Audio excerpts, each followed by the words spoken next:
Hello everyone, it's Claudia here with this week's Virtual Picture News. I'm eager to share this news story with you as it covers a really important topic.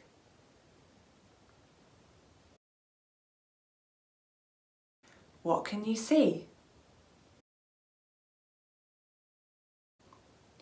Is there anything you like or are uncertain about? Do you have any questions?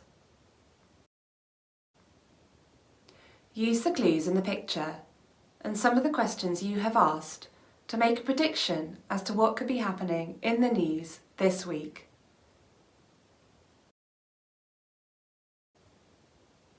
Let's look at this week's story.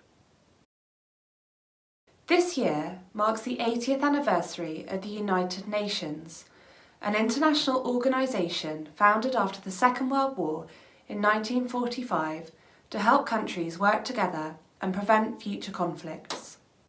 Today, 193 nations are members, and the UN works on issues like peacekeeping, human rights, health and climate change. Leaders and communities around the world are reflecting on how important working together is in solving global problems.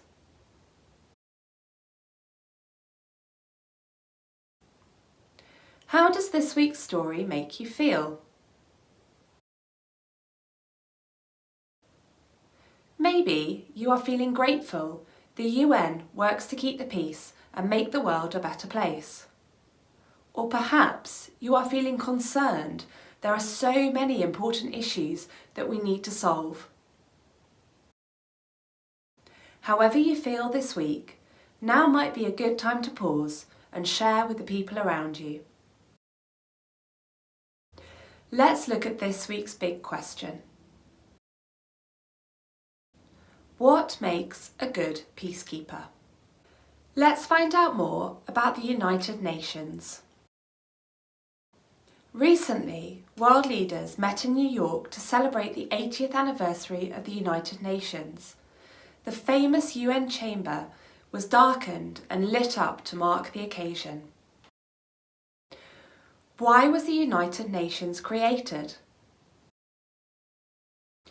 The UN was set up in 1945 after 2 world wars.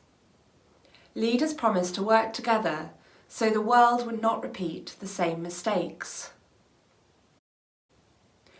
Why is the United Nations still important today?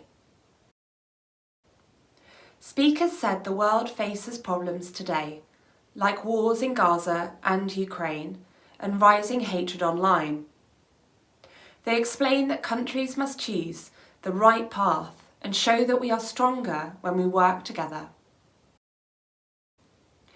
Annalena Baerbock, President of this year's United Nations General Assembly, said, "We cannot take the easy path and simply give up. We have to choose the right path to show the world that we can be better together." Can you think of a time when you may have helped sort out an argument between friends? Is it always possible to keep peace?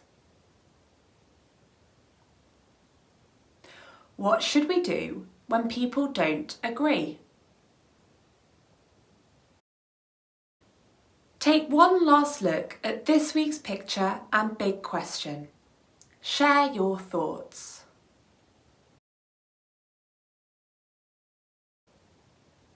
Reflection. The UN has worked for 80 years to try and keep peace between nations, but peace doesn't only happen in faraway countries. It can start in our classrooms, playgrounds, and homes. Each of us has the power to be a peacekeeper in our own way. Interesting question. The UN is a multilingual organisation, meaning they use lots of languages to discuss things. How many languages do you think they officially use? The UN uses 6 official languages for its meetings and documents: Arabic, Chinese, English, French, Russian and Spanish. I really hope you enjoyed this week's virtual assembly. Don't forget to subscribe to our Picture News channel so you don't miss out on all the other content, including training videos, school highlights and behind the scenes sneak peeks. Thanks for watching and I'll see you next time. Bye!